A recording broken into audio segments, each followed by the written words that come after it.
નમસ્કાર દર્શક મિત્રો, ડીએનટીવીના ન્યૂઝરૂમમાંથી હું હિતલ શાહ આપનું સ્વાગત કરું છું। સમાચાર વિગતવાર જોતા પહેલા એક નજર આજના મુખ્ય સમાચારો પર।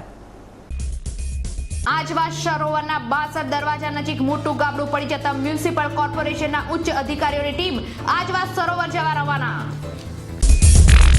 ગુજરાતી ફિલ્મમાં સાઇડ હિરોઈનની ભૂમિકા નિભાવનાર યુવતીએ આજે અગમ્ય કારણોસર ગળા ફાંસો ખાઈ જીવાદોરી ટૂંકાવી દેતા સનસનાટી। સયાજી હોસ્પિટલ ખાતે આજ રોજ યોજાયેલી સર્વન્ટ અર્બન સોસાયટીની સામાન્ય સભામાં ભ્રષ્ટાચારના આક્ષેપો સાથે સભ્યોનો ભારે હોબાળો। હવે જોઈએ સમાચાર વિગતવાર। આજવા સરોવરના 62 દરવાજા નજીક મોટું ગાબડું પડી જતા મ્યુનિસિપલ કોર્પોરેશનના ઉચ્ચ અધિકારીઓની ટીમ આજવા સરોવર જવા રવાના થઈ હતી। આજવા સરોવરના 62 દરવાજાથી 250 મીટરના અંતે ડાઉનસ્ટ્રીમમાં પાણીના સતત વહેણથી માટીનું ધોવાણ થતા મોટું ગાબડું પડી ગયું છે। માટીનું ધોવાણ 62 દરવાજા તરફ વધી રહ્યું છે।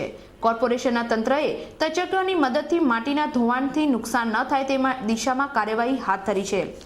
ગાયકવાડી સમયનું આજવા સરોવર 120 વર્ષ જૂનું સરોવર છે।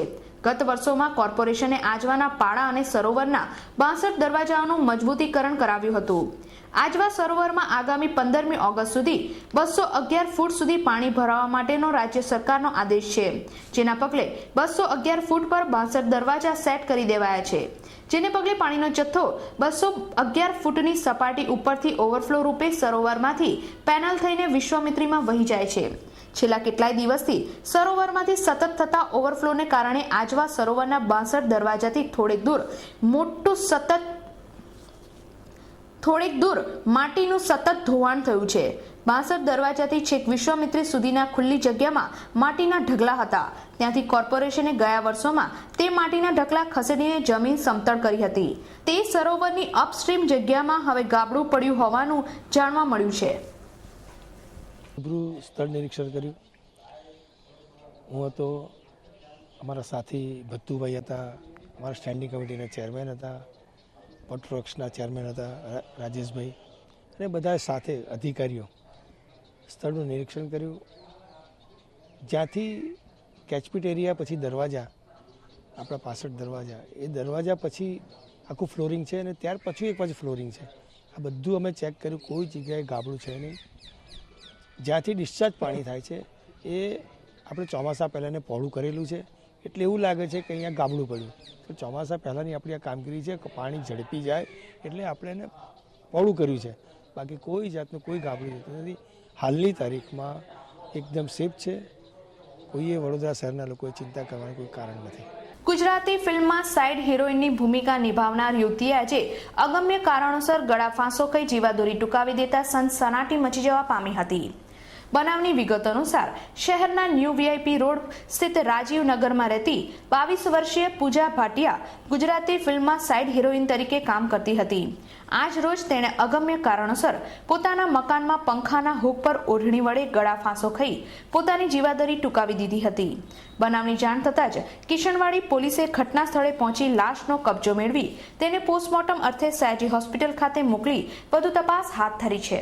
સયાજી હોસ્પિટલ ખાતે આજરોજ યોજાયેલી સર્વન્ટ અર્બન સોસાયટીની સામાન્ય સભામાં ભ્રષ્ટાચારના આક્ષેપો સાથે સભ્યોએ હોબાળો મચાવી દીધો હતો।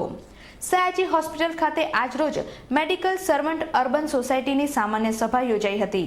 સોસાયટીના સત્તાધીશો દ્વારા ભ્રષ્ટાચાર થયો હોવાના આક્ષેપો સાથે સભ્યોએ વાર્ષિક અહેવાલની હોળી કરી ભારે હોબાળો મચાવી દીધો હતો। શહેરના વાડી વિસ્તારમાં આવેલ એમઈએસ હાઈસ્કૂલમાં તારીખ 22 જુલાઈના રોજ આગ લાગી હતી।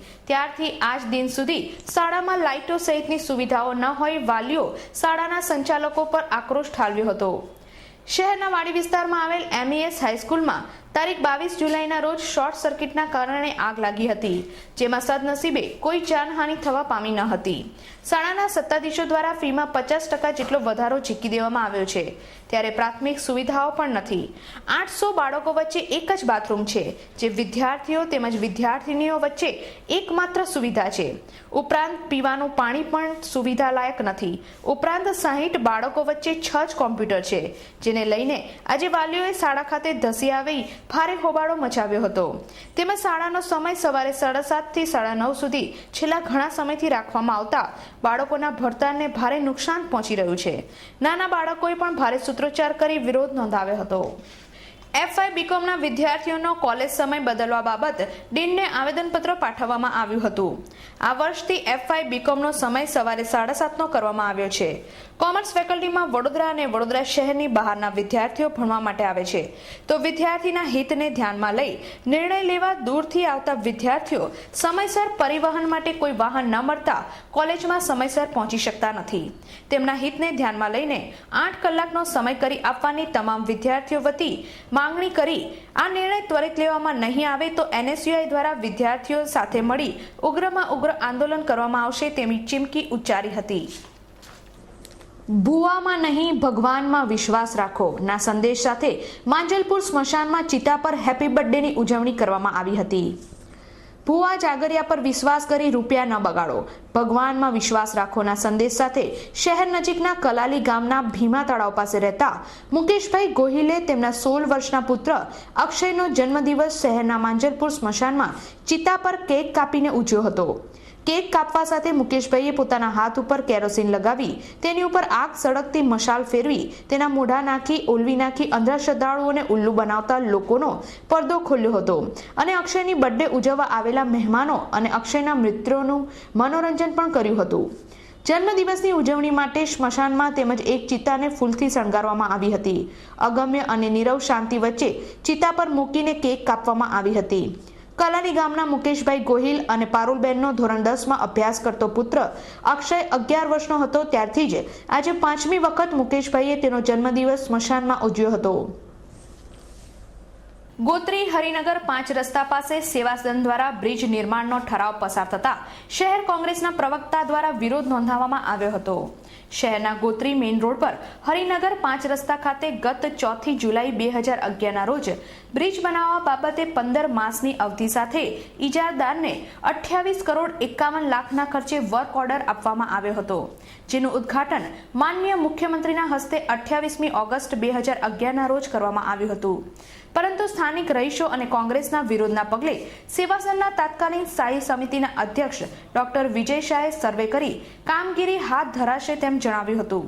ત્યારબાદ તાજેતરમાં સ્થાયી સમિતિના અધ્યક્ષ ડોક્ટર હિતેન્દ્ર પટેલે આ બ્રિજની કામગીરીનો ઠરાવ પસાર કરતા કોંગ્રેસ પ્રવક્તા પ્રજ્ઞેશ તિવારે વિરોધ નોંધાવતા જણાવ્યું હતું કે જો આ બ્રિજનું નિર્માણ થશે તો 800 જેટલા વેપારીઓ, 3 બેંક તેમજ 9 જેટલી હોસ્પિટલને ગંભીર અસર પહોંચશે. સમા વિસ્તારમાં નવીન બની રહેલા ઇન્ડોર સ્ટેડિયમના કામકાજને 3 વર્ષ જેટલો સમય વીતવા છતાં પણ સ્ટેડિયમની કામગીરી અધૂરી હોઈ કોંગી કાર્યકર્તા પપ્પુ સોલંકીએ વિરોધ પ્રદર્શિત કર્યો હતો. સમા વિસ્તારમાં નવીન બની રહેલા ઇન્ડોર સ્ટેડિયમનું કામકાજ તારીખ 26/4/2010ના રોજ શરૂ કરવામાં આવ્યું હતું અને કામકાજને પૂર્ણ કરવાની સમયમર્યાદા 12 મહિનાની આપવામાં આવી હતી, જેને 3 વર્ષ જેટલો સમય વીતવા છતાં પણ કામગીરી અધૂરી હોય કોંગ્રેસ દ્વારા વારંવાર રજૂઆતો કરી કામગીરી સત્વરે પૂર્ણ કરવાની માંગણી કરવામાં આવતી હતી. છતાં પણ જૈસે થે જેવી પરિસ્થિતિ યથાવત રહેતા કોંગી કાર્યકર્તા પપ્પુ સોલંકીએ શાસક પક્ષને આડે હાથ લઈ આકરા પ્રહારો કર્યા હતા. દર્શક મિત્રો, DNTVના ન્યૂઝરૂમમાંથી આજે બસ આટલું જ. આવતીકાલે નવા સમાચારો સાથે ફરીથી મુલાકાત થશે. ત્યાં સુધી DNTV પરિવારની સમગ્ર ટીમને રજા આપશો. નમસ્કાર.